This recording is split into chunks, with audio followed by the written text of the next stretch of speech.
Hey, what's going on? Ryan here with Intersection Records. Another Monday with Miles Davis. And we have finally come to what many consider his best album, certainly his most famous album, and one of the most famous albums in the history of modern music, popular music. And that is Kinda Blue, 1959, released in August of 59, recorded in a couple of sessions in the spring. This is the one studio album that features the great Bill Evans. On all but one of the tracks, we have Julian Cannonball Adderley, which we'll refer to on some cases as JA or JCA. John Coltrane on tenor sax, Adderley on alto, Jimmy Cobb on drums, and again, Bill Evans on piano. Wynton Kelly does appear on one track. This is, again, an album that comes out at the right time for a couple reasons. Miles just so happens to really be in his prime musically. The technology of recording is great at this time, of course.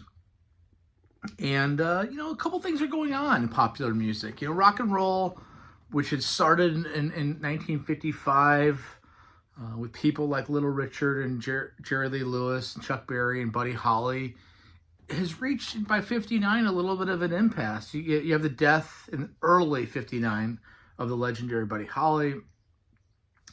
Little Richard has become a preacher. In 1958, Jerry Lee marries his cousin, 13-year-old cousin. Elvis is in the military, and Chuck Berry really is about to have some problems with the law, the Mann Act, and problems like that later on in 59. This is also an album coming off of a very famous, very popular album, Porgy and Bess, from 1958 for Miles. An album that crosses over more into the mainstream. Miles is an innovator, starting his career in 44, working, through the 50s, has some issues with drugs, but by 1955, he's back on his feet and gets his first great quintet and, is really on a roll by 59. We're going to talk a little about modal jazz. You're going to hear anytime this album comes up, what is modal jazz? And it's hard to explain. And I am a musician, but I don't claim to inside and out understand modal jazz. I'll try to explain it with a little bit of help. So really the history of jazz music and bebop is around chord changes. Improvising within a structure based around chords, right? That's how regular Western music is created. And I'm going to read a couple things. Modal jazz is a reaction to heavy chord changes of bebop. Bebop's a fast pace, lots of changes, playing within those changes, understanding how to play the changes. So again, a reaction to heavy chord changes of bebop, you could stay on one chord longer and explore modes within the chord. So there are different modes other than just one way of playing through a chord. So the idea of modal is maybe not switching through changes as much as staying in the one chord, but going down a Dorian scale or go down a Mixolydian scale or mixing that with standard, scales. George Russell is a guy that Miles was a little bit of a disciple of. He was a composer and a theorist, published the book Lydian Chromatic Concept of Tonal Organization in 1953, which offered an alternative to improvisation based on chords. Abandoning the traditional major and minor key relationships, his concept introduced the idea of chord scale unity and was first theory to explore the vertical relationship between chords and scales instead of horizontal, which is going through changes. We're talking about staying on one chord and exploring the different scales within one chord instead of a series of changes. These insights helped lead the way to modal jazz. let's talk about the opening track, So What? Is there a more famous jazz song than So What? And I'm going to say later here that the way that Miles comes in on this song is one of the most important entrances in the history of jazz, in the history of music. I got goosebumps even thinking about how he does a bam bam bam. It's just so perfect and eloquent. Anyway, let's talk about modal jazz as it is featured in the song So What. So What doesn't have chord changes in a traditional sense. It has 16 bars where the mode being used is D Dorian. 8 bars of E flat Dorian, and then 8 more bars of D Dorian before repeating. This means that within those modes, the chord instruments could use any number of different chords that would still go along with whatever the soloist is doing.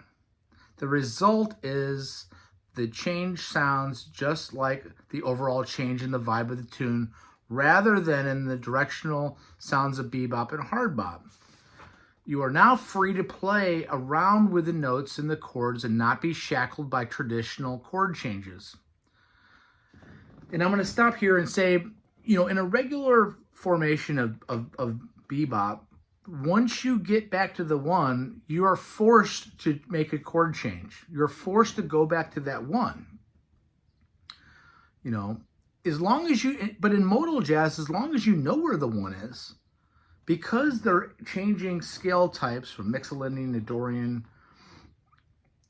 sometimes it's hard to know where that 1 is because you're staying on 1 chord longer, which gives the soloist more time to improvise, to hit notes that are outside of the scale, to switch scale types. It's freeing up a guy like Coltrane and Miles and Bill Evans especially. In modal jazz, there isn't as strong as a pull back to the 1 as a traditional chord change, which makes it more free to continue to improvise and explore sound textures. Another way that may help you think of it is in pop. Okay? An easy example is Althea by the Grateful Dead. Jerry Garcia is not playing traditional changes. In fact, his whole career was based around a lot of Mixolydian structures and songs. So let's take the song Althea, for example. The verse is B minor, A, E. The key signature is A, but the tonal center is E. Playing a solo over those changes, Jerry would likely use E Mixolydian instead. So Jerry's concepts are very modal as well, and that's why he was able to go on long explorative solos. My piano player, my band, Mike Sitchie, is very much, before joining the band, in a traditional key change sense, a piano player. Once he discovered Mixolydian, he's not a big deadhead. He realized, man, I'm free to do whatever I want now. And even if I don't know all these Dead songs that you guys want to play, it's easier for me to play them because I could just go Mixolydian and nothing's wrong. Anyway, let's hit on these tracks on this. That's enough of that modal stuff. So What, of course, is just one of the most famous jazz songs. It starts off with some light Paul Chambers. And let's remember that Paul Chambers is the longest running member of this great quintet. A sextet if you add Adderley. Just him and Evans start off, and then that iconic riff where Miles comes in. The horns come in, and then Miles hits that first solo. Brilliant, beaming, laser focused. Again, perhaps one of the greatest moments in the history of jazz. Coltrane is incredible on it. Adderley as well. It's just so good. The next song is Freddie Freeloader. Again, a 12-bar blues. Again, an iconic riff. Recognized by 2 notes, really. Elegant playing by Wynton Kelly. Takes a solo early in the song. This is the only song that does feature Wynton Kelly on it. Everything else has Bill Evans. He plays along to the thumping of Paul Chambers. Miles comes in almost like if you can almost think of it as a blues guitar player in a way, but obviously he's playing trumpet here. Long solo, plenty of space, plenty of time to choose notes. You know, again, you listen to a song by Charlie Parker that Miles claims to have written called Donna Lee, how fast and furious it is. Miles has time with this modal jazz to just take his time through changes and think about ideas on solos, and it's incredible. It's beautiful. John comes in at the 4-minute and 30-second mark, playing, plays with the melody, dances around the melody beautifully, again, taking notes outside of the chord. So you don't have to hit on, chords are notes, or chords are based on 3 different notes, right? You can pick notes outside of that in modal jazz. JCA, or Julian Cannonball Adderley, comes in at the 6:24 mark.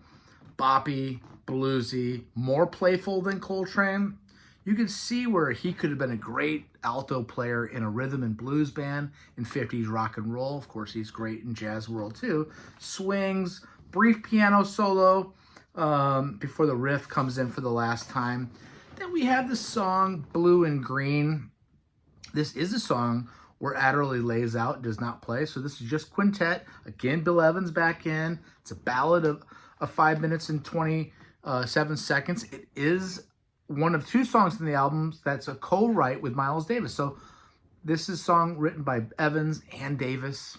And it really does sound like, Bill's probably doing a lot of that compositional heavy lifting here. It sounds to me like, Miles could write and play piano and use the piano as a compositional instrument. Feels like a Bill Evans song to me. Miles floats over the beautiful playing of Evans. Again, it's a ballad, gorgeous. John has a solo that's sandwiched in between an earlier solo by Evans and Davis, then a solo by Coltrane, and then Evans and Davis again on the solo before the song ends. If only there was more Coltrane, Evans, and Davis on studio albums.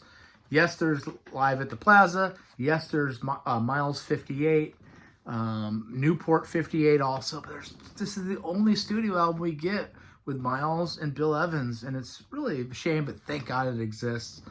The next song is all blues, piano frills open the tune. Miles comes in with a mute. It's an 11-minute and 33-second song. It's in G Mixolydian. It's a 12-bar modal blues using only 7th chords with a flat 6th in the turnaround. Again, you're using that flat 6th, which is not typical in a normal chord structure, but it's taking notes outside of the chord structures. There's a sophistication in this blues. Again, Miles is a blues man. If you watched my show last week, I took you over to Alton, Illinois. I took you over to East St. Louis. St. Louis is a blues town, but Miles adds sophistication to his blues, and it's what makes him so unique in the history of music. There's a romance. There's an undeniable sex appeal and swagger to this music. That's why this album is so famous, because it's so tangible for so many people that maybe don't like jazz. Bebop, my dad used to hate when my brother Dennis would put Charlie Parker on, because that music was so frantic and those changes were so fast that he could not wrap his head around it, and it made him crazy. And I think jazz is like that for a lot of people. But Kind of Blue is slowed down. It's relaxed.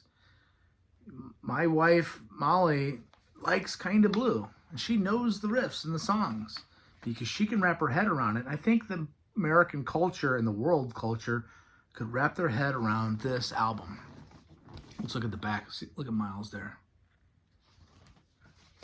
This was something that people could listen to and understand. And yeah, we're talking all this modality and all these things that are complicated, but it really isn't a complicated album for the listener. The listener gets to enjoy Miles, the beautiful playing of Bill Evans, the unbelievable prime of of John Coltrane's career in Adderley and Chambers and Cobb.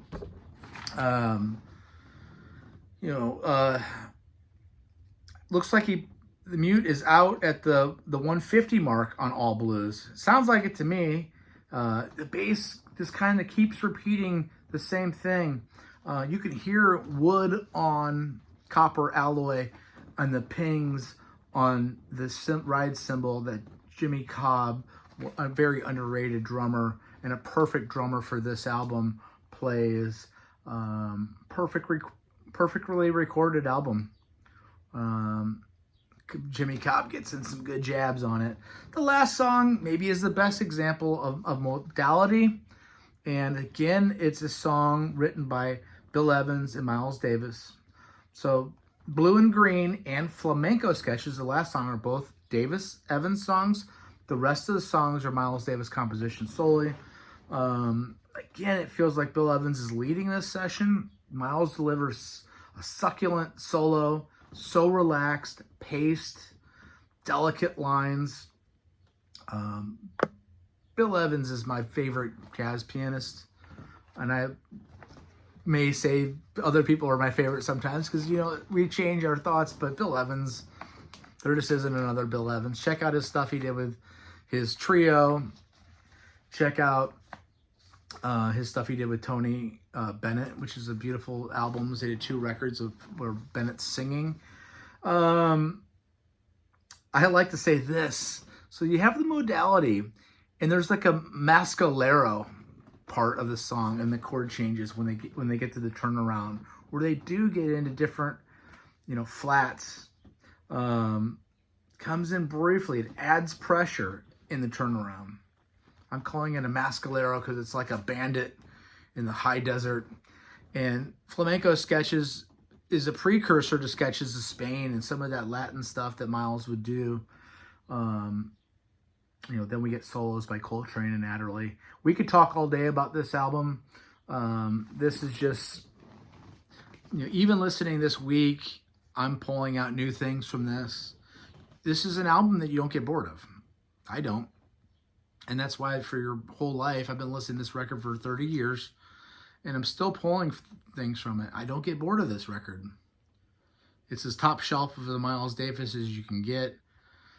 And normally I pull a record out of the bin for next week, but I'm going to take a request from a buddy of mine and somebody that contributes lots of comments, and a good friend on an album to do next week. And it's going to be Miles Davis at Carnegie Hall. I think it's 1960. I think we're going to have Hank Mobley on sax on it. We're going to have Cobb and Chambers and Wynton Kelly, Hank Mobley, Miles Davis. But we're also going to have on that album some Gil Evans orchestration with a 20-piece band. And we're going to do Miles Davis live at Carnegie Hall next week on Monday with Miles, because a request. By the way, check out what we've done on these shows. If there's an album I haven't hit, let me know. We will do it on a Monday with Miles Davis. Put those in the comments, and I will do a Miles Davis album that you want me to do instead of me picking randomly out of this thing. Check out my channel. We do shows on rock and roll mostly. I've been doing birria taco reviews a couple times a week lately because I like to eat. Peace out. Catch you later. See ya.